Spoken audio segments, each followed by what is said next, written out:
it's your girl Nee, and I'm back with another video. This time I'm going to show you how I made shrimp and zucchini Alfredo. Alright guys, so here are my veggies before I slice them. So here are all of those veggies sliced along with shrimp, butter, heavy whipping cream, garlic, a blend of Italian cheeses that I found at my local grocery store, but feel free to use straight Parmesan if you want. I do have mushrooms included in this picture, but I did not use them in the recipe. I don't know why I didn't use them in the recipe. I just really straight up forgot. And then I'm also going to use a cup of milk, which isn't pictured, but make sure you take out some milk as well. Now, as I begin to prepare my zucchini for my spiralizer, I'm slicing off both of the ends here. And I am using just a cheap little spiralizer that I found at a bookstore, believe it or not. I thought it was weird that they were selling spiralizers, but I also knew that I needed one, so I just grabbed it. But you can find one at any store like Walmart, Target, so anywhere that sells like kitchen appliances and tools. I'm pretty sure they also have them on Amazon as well. Notice how my zucchini is coming out very noodle-like. That is the purpose of a spiralizer, guys, to get your veggie noodles. Now I'm taking my bell peppers and slicing them very, very thinly. Okay, I want them to be the same size as my zucchini noodles, so that is why I am slicing them as thin as I'm doing here. I followed this process for all of the bell peppers that I'm using, so regardless of what type of bell pepper you choose or what color you choose to use, just make sure you're slicing them very thinly.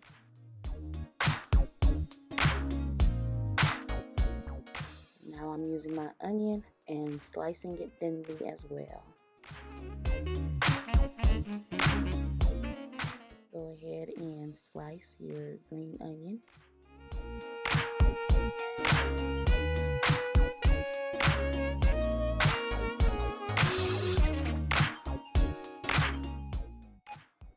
Now I am seasoning my shrimp. I used black pepper. I'm using some sea salt, and I also use smoked paprika. I just like the smokiness that this paprika gives my shrimp.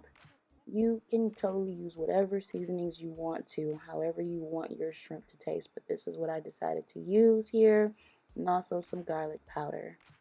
Just give it a good toss to make sure the shrimp is evenly coated with your seasonings.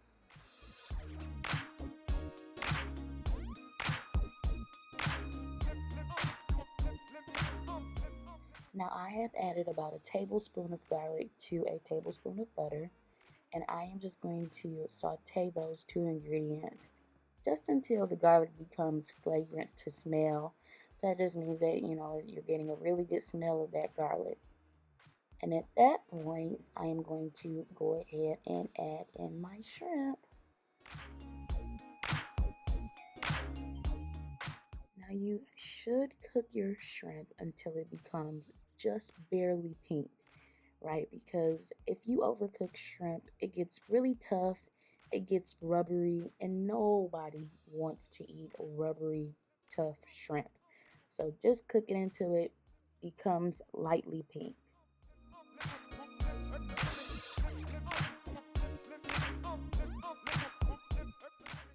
So when you're done cooking your shrimp, you want to go ahead and just transfer it to a bowl and set it aside to use at the end.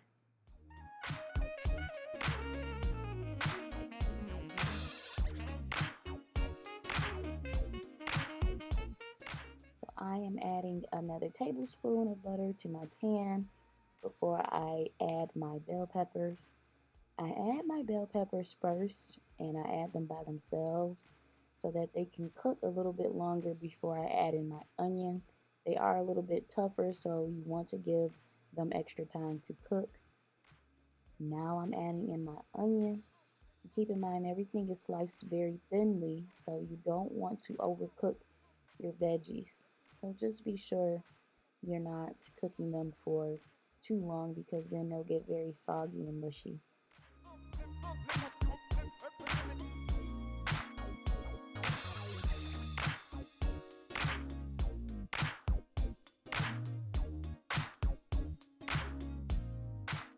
And I am going to go ahead and add some salt. I think it's really important to season as you go along while you're cooking, especially veggies. They soak up all of that butter, that garlic, and any other seasonings that you add. There's my pepper as well. Seasoning while you cook also helps your food to not be bland, okay? Nobody wants to eat bland, tasteless food. So make sure you season, season, season.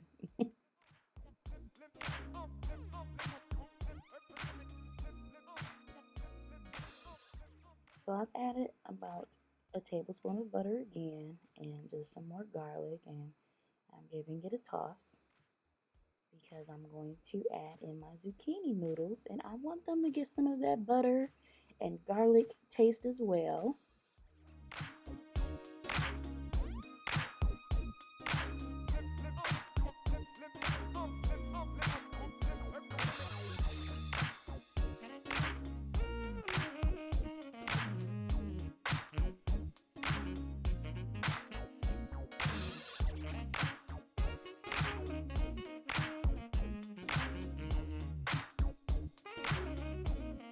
So you only want to cook your zucchini noodles for about a minute, okay? Because they are full of water. So you'll notice as I'm cooking them, a lot of water is starting to form. And the longer you cook them, the softer and soggier they become. So make sure you don't overcook them. So at this point, I have added 6 tablespoons of butter to my saute pan because I'm getting ready to make the best part of this meal, the Alfredo sauce, right? So you can totally cut out the butter at this point if you want. You can definitely make Alfredo sauce without butter, but I choose to use it here. I just like the taste that it gives to the Alfredo sauce. I've added in my garlic, so that's about another tablespoon of garlic, and my green onion. And I am just going to cook that until my green onion gets soft. Now I'm adding in my cream.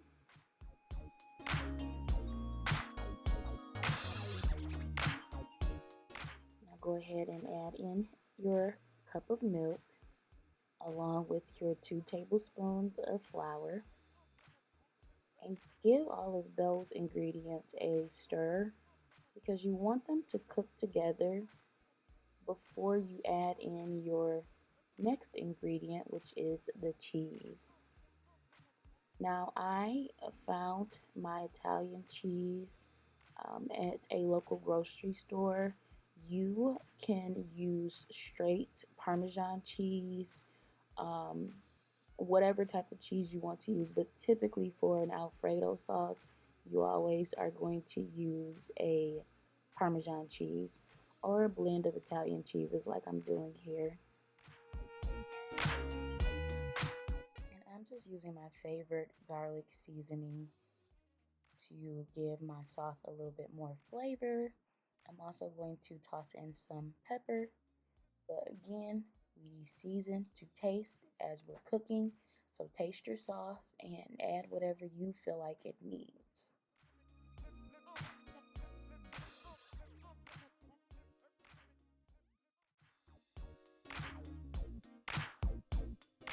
Now that the sauce is finished, I just take some of it and pour it over my zucchini noodles. But as you can see, I have quite a bit of sauce left over.